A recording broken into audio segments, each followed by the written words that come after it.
Hi everybody, I'm Benjamin from NIL Concha and welcome to our webinar Secure Remote Work with Cisco Umbrella.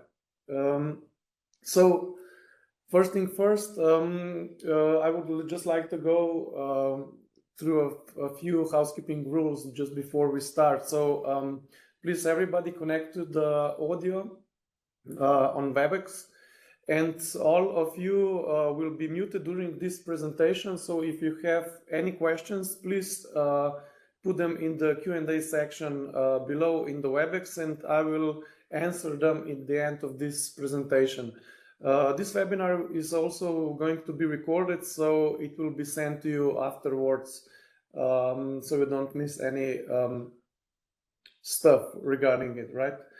Okay, so the beginning, I would just like to go quick through the agenda we will touch today. So we will go through the introduction of me and our company, and then we will go through the current traffic flows as we see it today, normally at the companies and commercial users, right? And then we'll go to the challenges that these traffic flows are presenting them. So we will try to address these security challenges in the new ways of traffic flows with Cisco Umbrella Secure Access Service Edge technologies, right? And then we'll also go through the demo of some of the Cisco Umbrella features. And in the end, we will have the Q&A section. So for a few words regarding me, I'm Benjamin. I've joined NIL, part of Concha, so in 5 years ago, and I'm doing most of the job regarding the Cisco security solutions.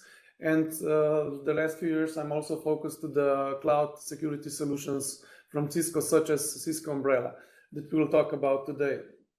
A few words about NIL. So we are a quite strong partner here in the Slovenia and the area around. We are doing the networks implementation, integrating the security network, wireless collaboration, and other technologies. And we are quite strong also with our security operations center. We've been a leading partner here in Slovenia, leading Cisco partner since 1995. And we also have headquarters outside Slovenia in United Arab Emirates and South Africa. And we've been a part of Concha since 2019. Concha is quite a leader in IT networking here in this part of the world. We are present in more than six countries, and we have more than 1,000 employees, and we're a quite strong group in IT business here in Europe, right? So let's start about the actual topics today. So if we take a look at the internet traffic flows that were kind of standard for last 20 to 30 years, we had like headquarter offices that was hosting the data centers and the applications on the data centers that we are, as a company, users were using, right? So most of the traffic was residing between our branch offices through the MPLS and VPN connections directly to our headquarters, and most of the business done was on the application sitting in the data center in the headquarters. So actually, just for the internet traffic itself, which was quite insignificant versus the traffic that we were using for our business cases, and usually we had the security for the security part, we had the proxies and firewalls located there at the edge before our traffic went to the internet directly, right? But things today are quite changing because a lot of us today, a lot of companies are using cloud-based applications such as O365, G Suite, and other Salesforce applications. So actually, a lot of our traffic being generated today, it's not on the headquarters, our headquarters. So applications that we are using resides in the cloud. So it's one of the problematic here is how to to change the networking in order to get the best approach regarding the seamlessly traffic flows, right? So because the most of the traffic today is going directly to the internet and not to our headquarters anymore. So that's why all the SD-WAN technologies today are on the rise regarding the networking, and a lot of companies today are also taking this approach in networking from SD-WAN and direct internet access, right? So we need to think about the security for this for these cases, right? So we have to secure not only our headquarter office, but all the branch offices and all the roaming users that are being on the road, accessing internet practically from everywhere, right? And the Cisco's answer to secure this kind of modern network environment is with secure access service edge technologies.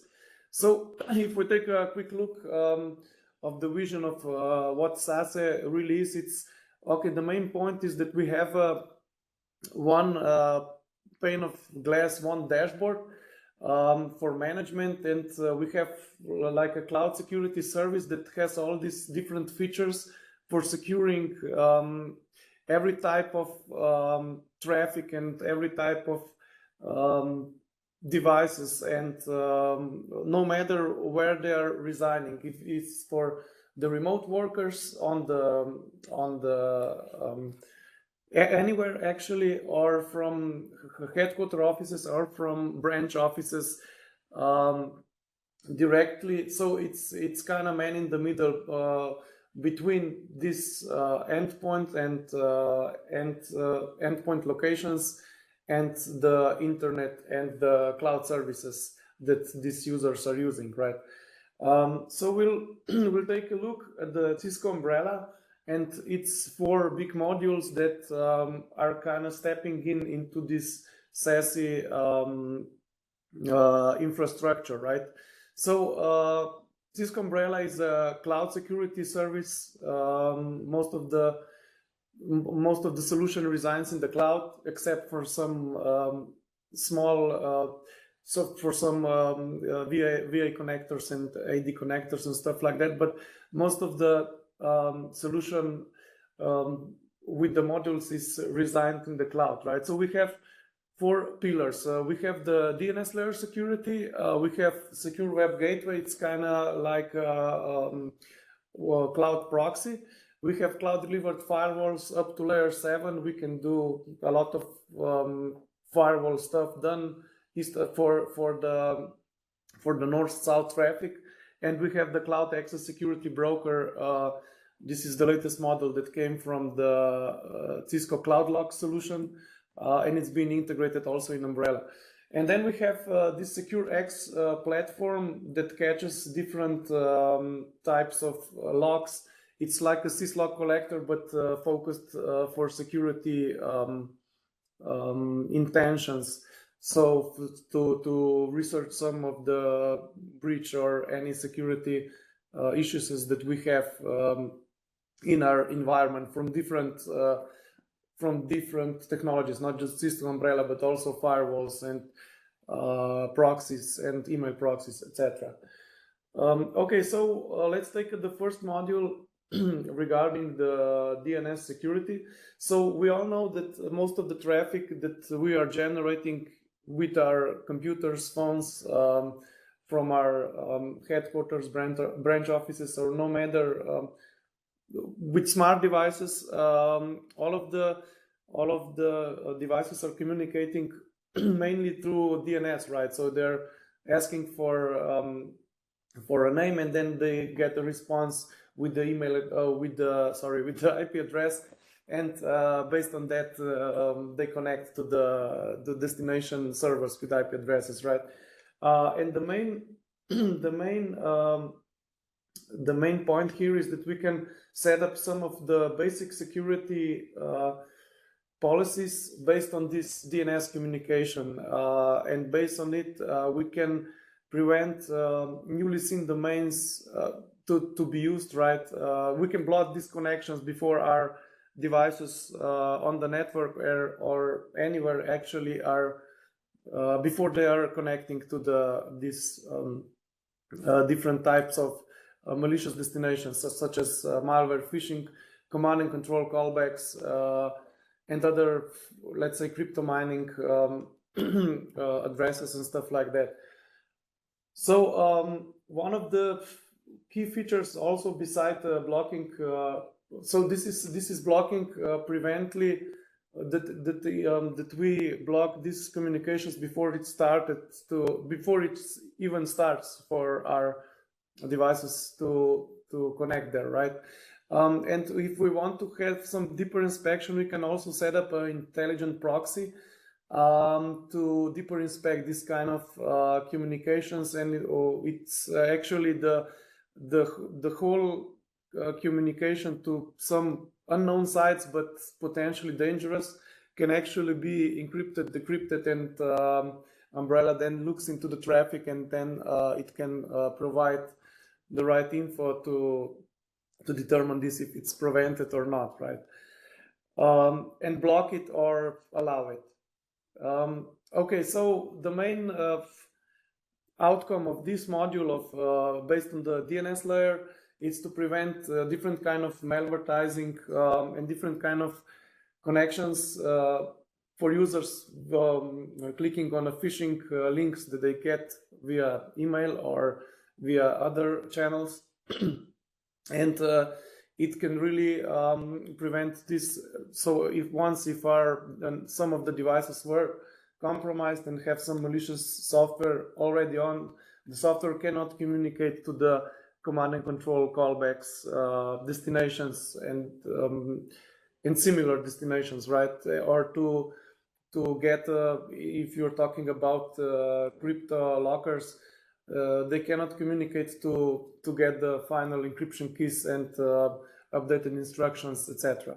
So this is quite useful and quite straightforward to prevent some basic these techniques of invading our environment. Then we have a second pillar of Cisco Umbrella, SASE. It's a secure web gateway module. It's basically an iron port, or hard to say. It's basically a proxy, a web proxy. So it's designed and based only to check the communications on HTTP and HTTPS traffic, and we can actually do the whole encryption, decryption, and looking deeper into the packets and deeper into the files that are traversing over HTTPS, HTTP, and we can have a deeper file control and file inspection and enforce file policies based on it, and also prevent some malware files into getting through the network connection, right, on HTTPS. And we can do this by tunneling from our devices or from our edge routers. It's through the IPsec tunnel, and it can also be done via PAC files or proxy chaining from our endpoint devices as well. Okay, so the main focus here is again to prevent some malware and virus programs or files that are being transferred that way to the internet or from the internet. And we can also build policies, so preventive policies, that we can prevent some of the communication as well for some of the groups of different types of categories, such as gambling or adult sites and sites like that, because it's not needed in our environment to be used, right? And on the other hand, these kind of connections to that kind of sites can really be really bad for taking some of the. It can be really risky, right? That's I wanted to say that. Yeah. So another nice feature that was also added on this SVG is the tenant control. So we have currently in Umbrella, we have Microsoft O365, Google G Suite, and Slack and Dropbox support. So what the tenant control does is it's communicating directly to our company's Microsoft O365 account, and based on that we can put policies that we trust. Let's say our company O365 accounts, but we don't trust user private O365 accounts. So the main point here is to stop any unnecessary data leakage or data exfiltration for users using their personal accounts in our company environment. And we can enforce these policies via SVG with Cisco Umbrella also. And we can also have some granular control apps for some of the popular cloud-based applications such as Box, Dropbox, Instagram, Facebook, etc. So the main point is here is that let's say we can allow our users to use Facebook or Instagram or any other social media channels, but we disallow them to upload any files. So we avoid unnecessary data exfiltration that way, right? So that's the main idea here. And of course, the other added value is also the visibility that we get of all the applications and cloud-based applications that our users are using actually in our environment. We'll take a look at that in our demo later. And we also can have some kind of file control in this module also, so we can block types of files as exe or JPEG file or any popular type of file that can bring some unnecessary risk. Of course, if we don't use them in the company, but if we're using that kind of, we can have this file type control based on our policies, and we can allow some of the file types and disallow other types and block them. And of course, in order to have this full granular visibility, we need to have the HTTPS inspection added. And we can also have some additional integration added here regarding the AMP and antivirus file reputation checking and sandboxing in the cloud also. So the file can be, if it's not known as bad, it can be rerouted to the file sandboxing features of AMP that's integrated also in the Umbrella SASE. And then we have the third pillar. It's regarding the cloud delivered firewall. So basic idea here is that we don't we have let's say the headquarter office usually have firewalls and proxies already there, right? But we have a lot of branch offices, and we need to pull all of the traffic there to our main firewalls, check it, and then send it back. Or but if we have this SD-WAN direct internet access approach that we are talking about, we don't need physical firewalls on every of our branch locations in that way. So we just need to have like ISR or some edge routers installed there, some basic policies there, and all of the firewall layer 7 firewall policies we can done in the Cisco Umbrella. So what we need to do is we need to set up a IPsec tunnel from the edge router of our branch to Umbrella, and there, based on our firewall settings, the traffic will be inspected and allowed or disallowed further on, right? So what's the main scheme of traffic traversing? It's like, so we have an edge device as an edge router on our, let's say, different branch offices, and from all of that branches, we have the side-to-side tunnel directed to the Cisco Umbrella. and then we have these modules of inspection. So the first module is based on the DNS and DNS policy settings, and if it's allowed, it will go further to the firewall settings. There will be checked for every ports and protocols needed, and then if it's allowed on 80 or 443, it will still go to the secure web gateway check. So it's like a proxy in the cloud, or if it's any other port, it will be checked on the firewall directly, and then it will go out to the internet, or it will be allowed or not, right? Okay, so the key features that are residing in this firewall module, if we have, let's say, in our corporation, we are using WebEx meetings, WebEx Teams, but we are not using, let's say, Google Hangouts or Microsoft Teams. Okay, we can do that to allow just the applications that we are actually using in our corporate network. So, and we can disallow or block the applications that we are not using.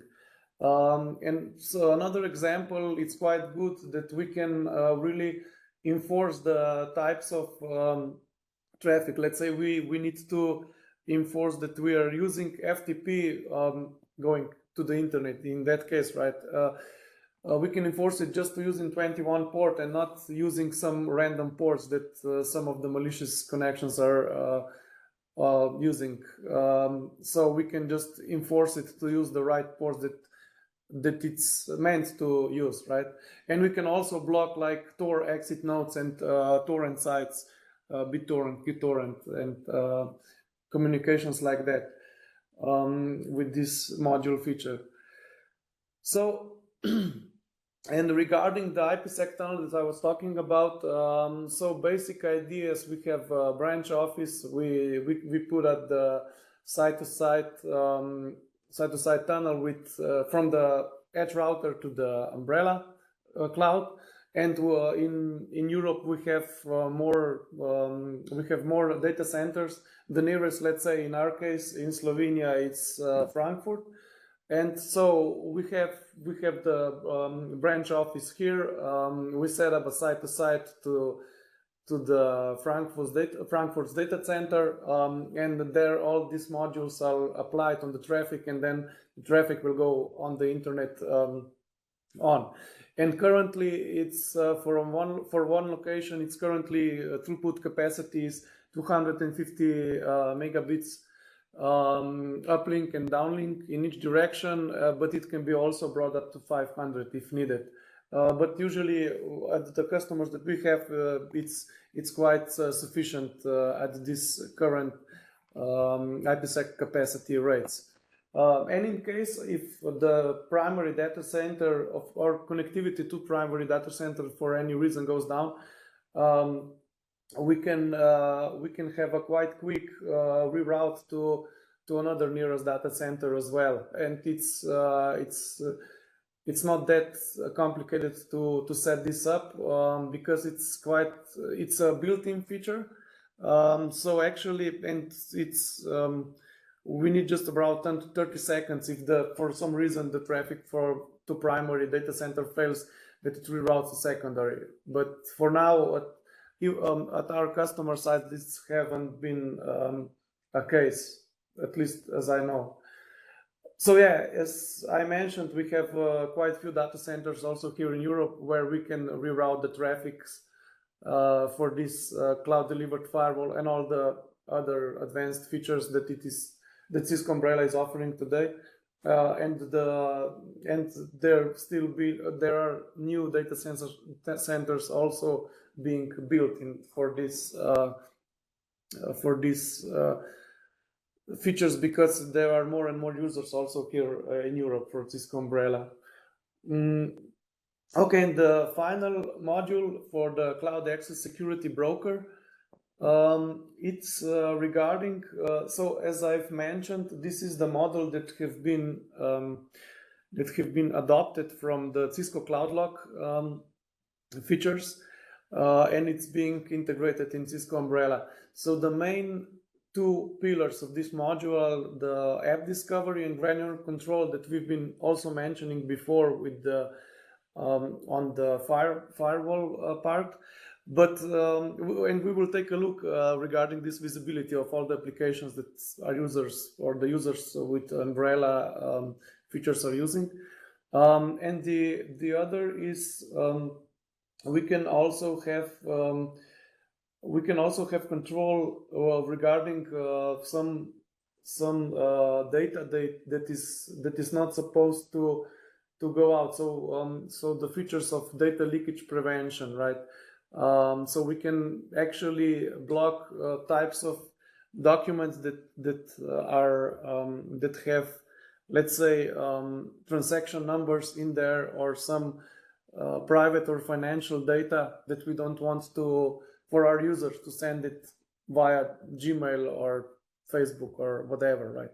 And we can set up these policies to block actual information, such as financial informations and that.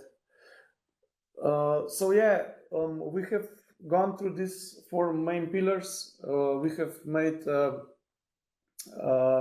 quick run through, right? So as said, the main key features of Cisco Umbrella is defending our branch offices, main office, and of course roaming users with these services on the DNS layer, on the layer 1 to layer 7 firewall layers, and especially for the web filtering and web traffic inspection, and also for we can prevent some unnecessary data leakage prevention. And most of all, we have a quite big visibility of the traffic and especially the cloud traffic that our users are using, right?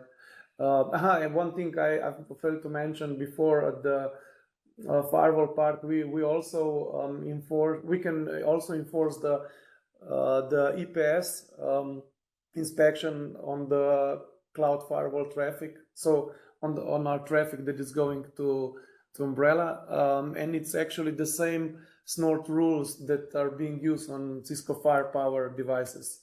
So it's actually it's really kind of the same experience regarding the EPS rules and catching the EPS signature-based malicious traffic.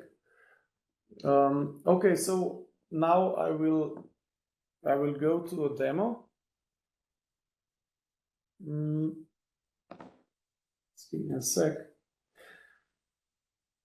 Okay, we see the dashboard now, right? So just a sec. Here it is.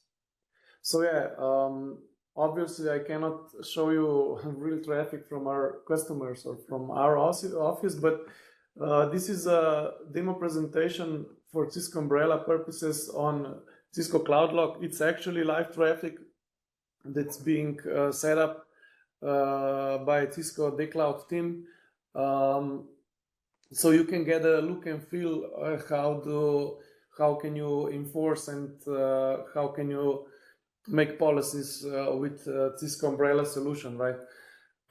So if we go, firstly, so this is the whole dashboard. Here, it's kind of straightforward. And if we firstly touch the deployment, so we have different types of origins of the traffic. It can be from our internal networks, wherever, if it's our main office or wherever. And if we want to set up these side-to-side tunnels, as we were talking about, to have this extra feature for firewall and SVG and DLP inspection, we can set up quite straightforward the side-to-side tunnels. Of course, we need some configuration on a router side, but also on Umbrella side. And it's kind of straightforward also to push the Umbrella clients directly to our users, to their devices It can be directly via Cisco Umbrella endpoint client, or it can be as a part of any Connect or Secure Connect client also. And as we said, okay, we have some. We also have some types of integration if we need to have our if we need to enforce or want to enforce our user-based policies. We can also integrate our umbrella with AD and VA services. So based on that, we actually get the visibility, and we can make policy enforcement based on our user groups or our users in our company. But mostly I wanted just to walk through these 4 pillars that we are today talking about, and what can we do, right? So if we look at these are the different types of policies that we can enforce to the traffic from whatever source of traffic that we define, right? So if we take a look at the DNS policies here, we can see we can set up the identity, maybe one branch, all the branches, some of the users, and then we can make this basic prevention of malware, phishing sites, command and control, callback domains, and different types of malicious destinations, right? And this is just for the prevently case, but then we can also block on the DNS layer based on the categories. We can have some setup here, but mostly we can make our own custom categories. What type of destination categories will we block or allow in our environment defined there, right? So yeah, this is, and actually, of course, we have also blacklisting and whitelisting for some of the custom domains if we want to do that. And we can also add another layer of file inspection here for deeper inspection if it's needed. But this takes some of other, how to say, some of the implementation, extra implementation needed to be done in order to have this policy effective. Okay, so, and then if we look at the firewall policies we were talking about, so the logic is the same as in the normal firewall. So the traffic traverses from first rule and then to the end rule. So the logic is the same. We need to allow or disallow rules based on this order, right?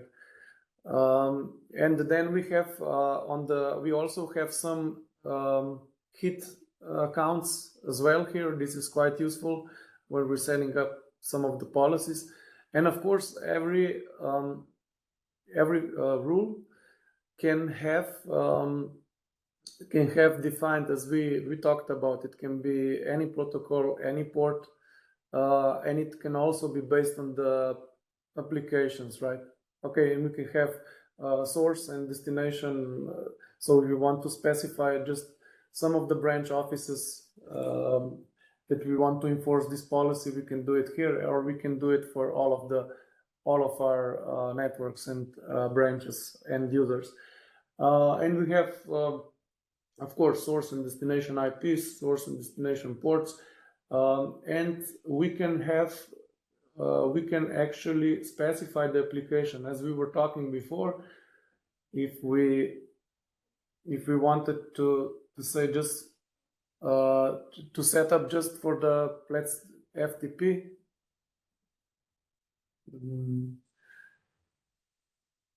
Sorry, I don't.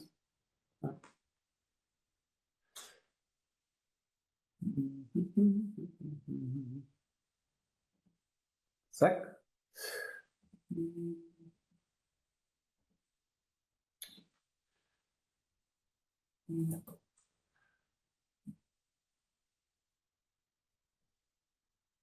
and say FTP and file type protocol, and we just want that to be used on the destination port 21, right? And etc. We can do a lot of application based policies here.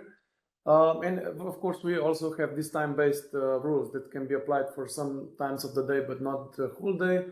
And of course, we have these logging options enabled or disabled. And the logging for all of the traffic in Umbrella is available for 30 days, and you can get it even for more if we integrated it with AVS. And you can of course also export and export the old traffic logs for any needs if you need to.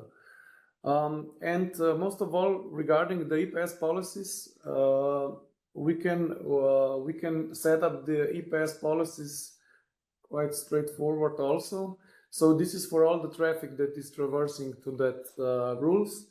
It can be based as a EPS or EDS, so it can be preventive or just detecting.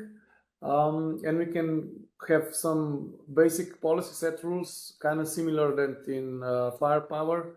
So we can have this balanced security connectivity or maximum connectivity.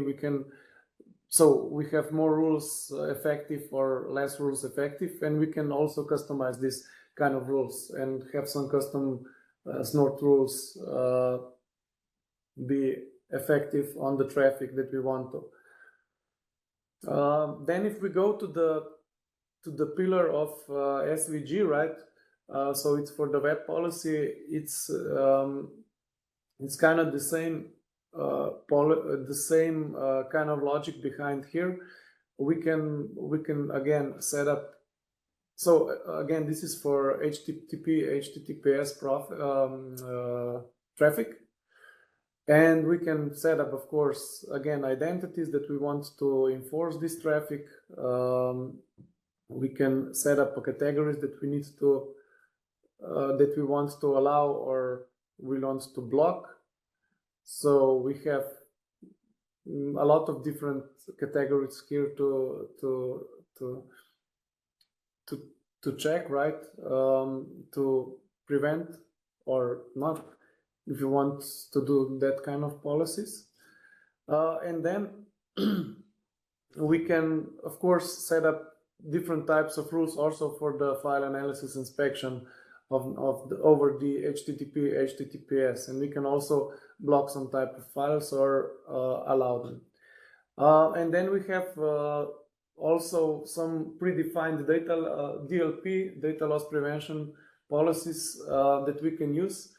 We can of course monitor, allow, or block some of kind of information. And if we take a look at this rule here, let's say that we want to block some of the information such as credit card numbers. We can block it here. And one of things to mention is that I really like when I'm editing these policies on firewall, on Cisco Umbrella firewalls, it's really fast. It just takes, when you change the policy, it takes like 3 to 5 seconds and the policy is up and being updated. So that's really a cool feature here. Okay, so there are a lot of other sub features, of course, to set up. But during this presentation, I just wanted also to focus to the application visibility as well, as I said. So we can go here to the reporting and the app discovery, and we can quickly see what apps are being used in all of our networks, users, and organization, right? And we can quickly put the apps under review. If you are reviewing them, allow them or disallow them. And if we, let's say, take a look that we want to see just high-risk applications being used in our environment.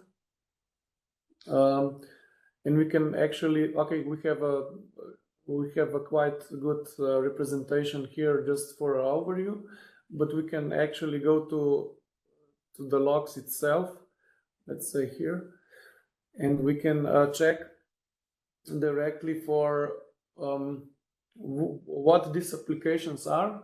And of course, based on our policy that we are using in our company, we can block or allow this kind of applications. Let's say we want to block the BitTorrent applications. We don't want to block the WinSCP. And we can actually have some view here. Just a sec. If we, let's say, let's check this Envision app. I'm not sure actually what it does, but yeah, we can check here for the identities from our company, which users and which networks have been using this application, right? So we can have a better review of this, if this application is actually something that our users are meant to use or not, right? And we can make another deep dive inspections if we want to. And we have some threat-based intel also here on the reporting pages. And of course, we can automate reporting. So it can send us reports in PDF and or other types of files every day or every week. If we want to get that kind of reporting for, it can be for EPS or for some new applications being used, etc. So yeah, I think that I will now go to the questions side. I see that we have some questions here already, so I will just go back to the question. What's the main difference similarities between Umbrella services and M365 Defender? Okay, so regarding the M365 Defender, I'm sorry, but I don't know that well for that.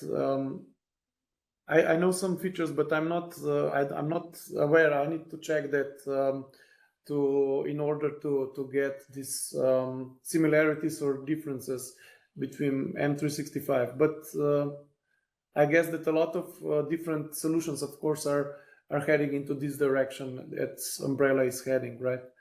And we have another question. Our guys in the R&D department have found out that when they disconnect from company VPN, any connect with Umbrella roaming client, they gain temporary access to public private DNS servers other than Umbrella DNS, so they can serve the web unrestricted in the meantime. How to avoid this situation? So Umbrella as a roaming, if you have any connect with Umbrella roaming client, you actually are enforcing the roaming client to use the DNSs you want them to use, no matter if any connect is up and running or it's down. And you can also log the services on Windows and MacBook users to disallow users to disable the Umbrella service running in the OS, right? You can enforce that. So the users cannot actually gain access to other DNS that they are currently on the network. So we can actually avoid that. But we can make some, I can send you the info after this, how to set this up. Okay, so do we maybe have another question? Let me just check. Okay, so for now, there are no more questions.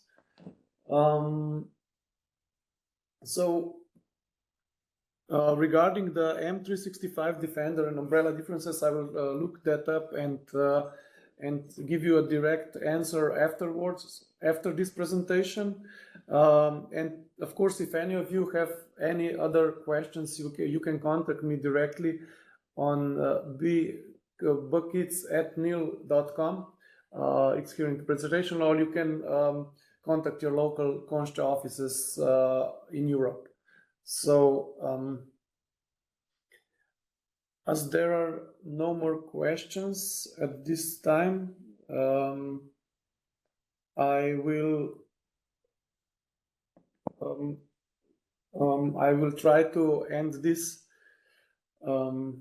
presentation for today. So thank you everyone for joining the WebEx session today. I hope you've gained some new ideas or insights regarding the Cisco Umbrella solution. And again, thank you all for your time, and take care.